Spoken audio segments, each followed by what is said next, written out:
y'all. Close to the fight here. Got Stacy with me. Hey, y'all. What you want to do a class on, Stacy? I don't know. Think of something. Well, think of something to do a class on. We could do a class on the forces of good and evil. Forces of good and evil. That's like, what, chapter 40 or something? That's chapter 40, yes. I like putting people on. I like putting my wife on the spot. Primarily because you get more genuine responses than when you go and try to memorize what you're going to say and come on and try to do a class after you've wrote down everything you're going to say. I don't think it comes out as genuine. I don't think you leave room for the Father to inspire you on the things He wants you to say if you have pre-cooked answers. So that's why I put my wife on the spot. That's why I do classes impromptu. That's why our classes are mostly impromptu classes. Okay. You ready? All right. What verse you want to talk about? I guess we start with number 1. We're gonna do the whole chapter. No, we're not gonna do the whole chapter. We'll start with number 1. We'll start with number 1. And maybe we'll go to number 2. Yeah, because number 1, that's a whole big verse right there. That's a whole one lesson. Mm-hmm. All right. You want to read it? You want me to read it? I'll let you read. All right, so we're up here in chapter 40, the forces of good and evil. This section in chapter 40 is called the origin of good and evil. Verse 1 says, upon forming you, the Father placed you on the first step of the ladder, so that as you traveled that road, you would have the opportunity to truly know and understand your Creator.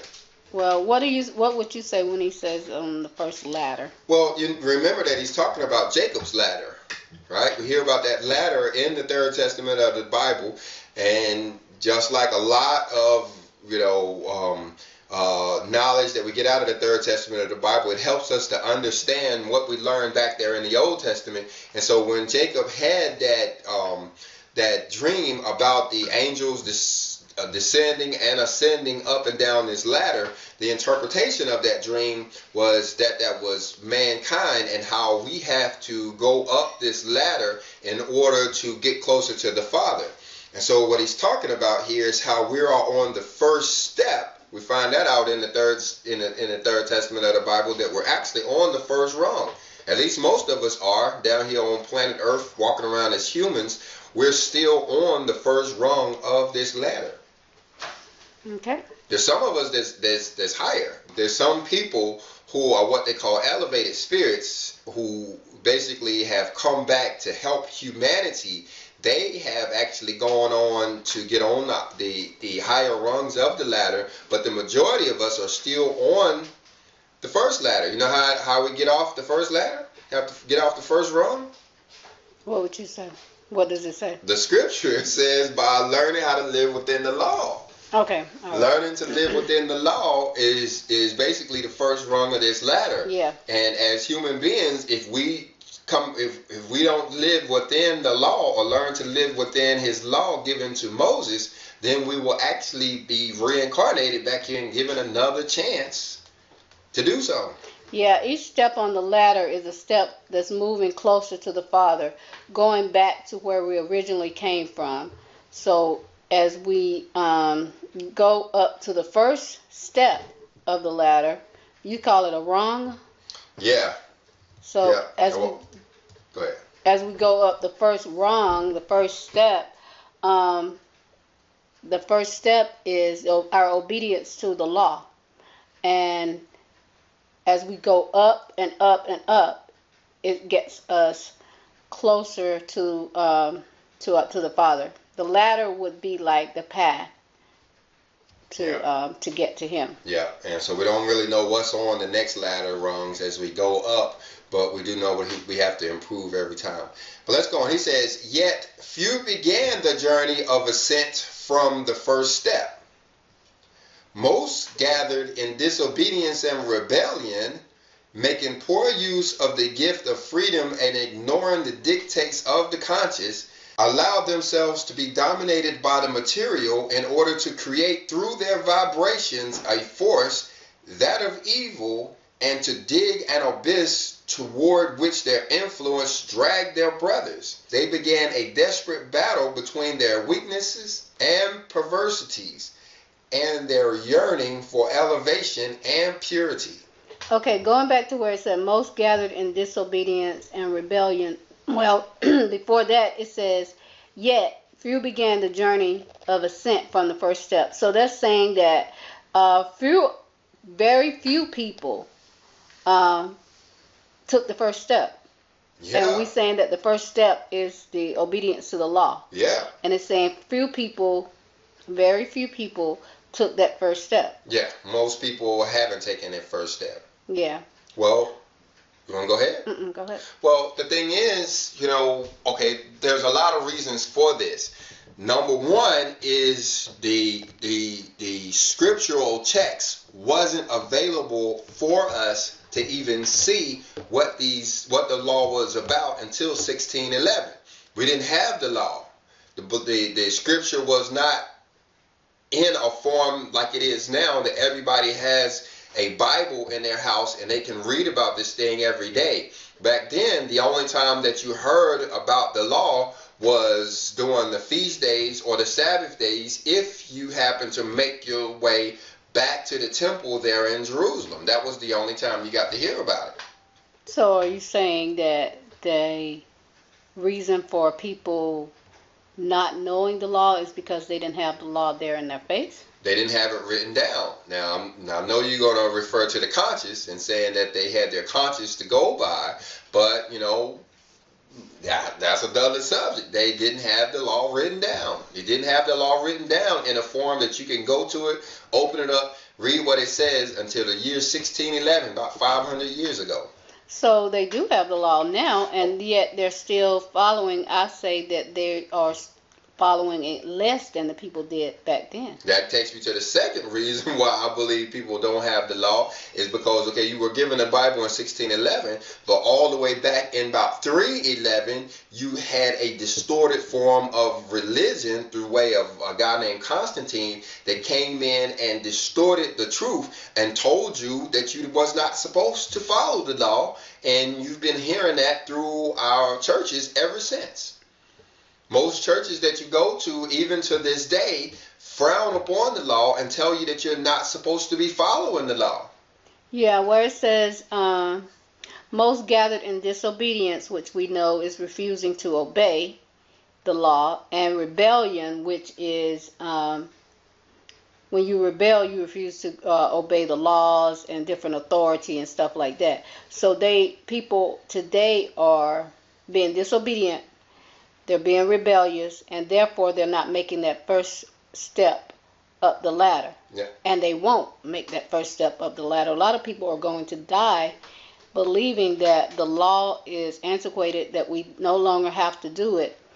And they never will. Yeah. Never will leave the ground. Not in this lifetime they won't. But you understand how it works when we have the hour of conscience. That's one of the things that we're going to be presented with is the fact that we were supposed to be keeping the law the whole time. And, some people will get this in the flesh. Some people will get that in the spirit world. But we're all going to get this understanding that we are supposed to be following the law. But like you said, some of those people are going to be long gone. They're going to be off the planet, dead somewhere before they ever realize that they were supposed to be keeping the law in the first place. Well, here it says that, that we know that one of the gifts that the Father gives us is the freedom of choice. Yep. And it says here that they made poor use of the gift of freedom of choice. We know that it's talking about that. And ignore the dictates, the words, the orders of the conscience. So they ignored the conscience, and they made poor use of their freedom of choosing, because you have a choice to say, okay, I'm going to listen and try to figure this out. Is this law antiquated, or is it for today, or I'm just going to completely ignore it and say I don't want to have nothing to do with it. I've been taught all this time that we no longer have to do the law. It's your choice. You have a choice to make. Or you could just, because your conscience is, from what I'm understanding, your conscience is pulling you toward the law. Yeah. But you make that choice if you want to follow it or not. Yeah. And it is a constant debate. You know, anytime you get around people that's talking about the scripture or religion, or even when you go down to the church, it is a constant debate. You know, there are always, you know, somebody who wants to get behind the pulpit and explain to the congregation how they're not supposed to be following the law. But you know, you do have the choice. You can go find out for yourself, or you can just accept what the person, the Reverend Pastor Deacon Dr. Doug, has told you, and then just go on and act like what he said is right. But the thing about it, you know, here in this era, like you said, we're in a lot of disobedience. What it boils down to is people don't want to be told what to do. We want to do what we want to do, and that includes our Father who created us. We don't want even Him telling us what we're supposed to do. We don't want nobody telling us what to do, in no way. Yeah. Not even the Father telling us what to do. But He does give us that choice. He just gives us the conscience to guide us and speak to us that we should be making the right choices. It says here, we allowed ourselves to be dominated by the material, which we know the material will will separate us well, from the it will separate us from the Father. It will block your conscience. It messes us up. Yeah. Yep. In order to create through their vibrations a force, that of evil, and to dig an abyss toward which we influence or drag our brothers. The way that the choices that we make have a big influence on the people that we love. Yeah. Our brothers, our sisters, yeah. That's why a lot of people who, when they finally make the choice in order to go back and read those scriptures, like we said again, Exodus chapter 20 to 24 verse 7 is a big one. That's the book of the covenant. When people go back and read the book of the covenant, or the other laws, there's 613 some different rules and statutes and judgments in the scripture, and they make a commitment in order to follow those rules, they find themselves in a separated position. They find themselves separated from even their own family members, because like you said, that influence is heavy on you. And while you're trying to obey the scriptures, and yet your mama and your daddy or your son or your daughter is not, they will influence you and drag you back to disobedience. Yeah, because whether we like it or not, evil is more dominant in this world today.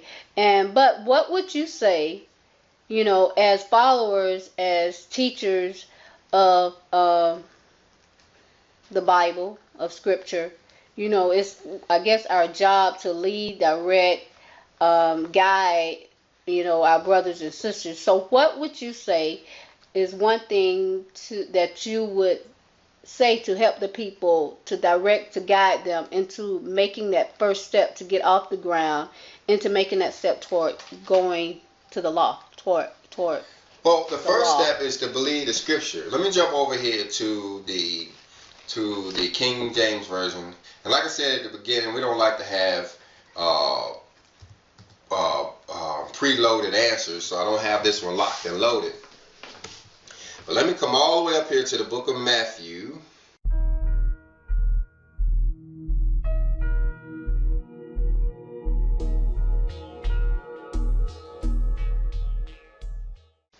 All right, we're in the book of Matthew, and I'm going to show you what the first time you hear about the word law.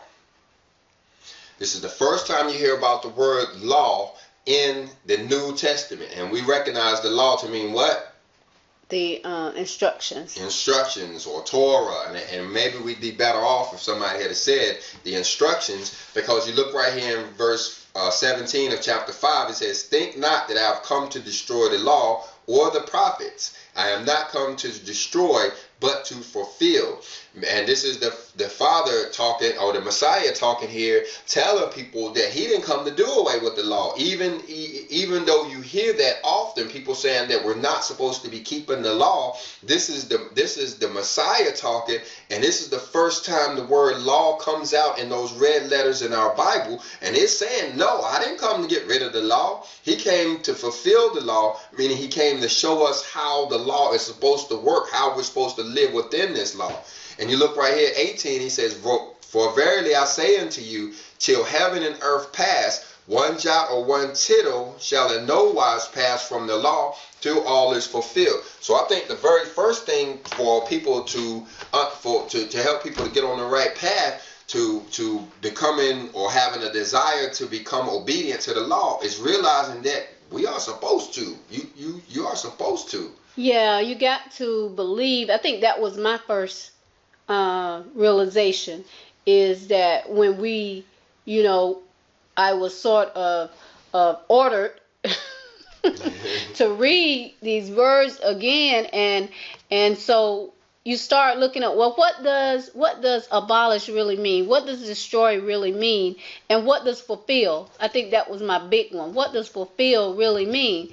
And it means to carry it out. The Messiah is telling us that, you don't have to stone nobody or hate another person, but I'm going to show you how to do this today. I'm gonna show you how to work these laws. I'm gonna show you how to use these laws. I'm gonna show you how to carry them out, to use them. So it does not mean that they're done away with. Yeah. Once you realize that is the first thing, that people are lying to you. They're just flat out lying because they're reading the words as it is, and I don't know if they just don't want to take the dictionary's answer for what the word fulfill means, but they're straight out lying to you and telling us that we don't have to do these laws. They're no longer for today, but they are. And once you come into the realization that we are supposed to, like you said, be keeping these laws, that's the first step. Yeah. I think. Look at verse 19. It says, whosoever therefore shall break one of these least commandments and shall teach men so shall be called the least in the kingdom of heaven. But so whosoever shall do and teach them, the same shall be called great in the kingdom of heaven. Talking about the laws, talking about the instructions, talking about the commandments there in the Bible. And when we realize this, that he fully expects us to keep them, then it'll give us the motivation. Like Dale Carnegie said in his book How to Win Friends and Influence People, the easiest way to make somebody do something is to make them want to do it. Yeah, that's one of the things that I'm very passionate about. I get a little upset about it, is when they tell us that we no longer have to do the instructions. We don't no longer have to do the laws. But when I go to a church service, when I used to go to a church, I don't hear this verse being read, because it just doesn't make sense. It's saying the opposite. The Messiah say you do, and they're saying no, you don't. So it's just ridiculous. Here's another verse you're not going to hear read, and that's Revelation chapter 22, verse 14. It says, blessed are they that do his commandments, that they may have the right to the tree of life, and may enter in through the gates into his city. Right. Doing the commandments, doing the statutes, doing the laws, doing the judgments, all that stuff. And that is the first step. If you want to know how to get off the ground, start believing that that the law is present, is active. Another thing I would suggest people do is actually read the law.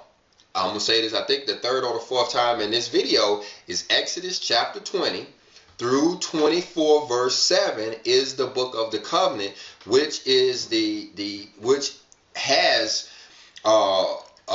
the most important rules of the law, the most important aspects of the law. It starts with the 10 Commandments and includes the statutes, which are the feast days, the Sabbath days. It talks about judgments and other different stuff. You pick that book up and start to read it and understand what the law means, what the instructions are, and then you'll realize, I believe you'll realize that there's nothing in there that you shouldn't be doing. Yeah. There's nothing. You're not going to read something and say, "Hey, this is antiquated. Hey, we ain't supposed to be doing this." It's actually going to make sense, and it's going to seem like something that we're supposed to be doing anyway. Yeah, if you want to change your life, I would say one of the things that maybe all these motivational speakers that write books and gives talks and stuff should be saying is obey the law.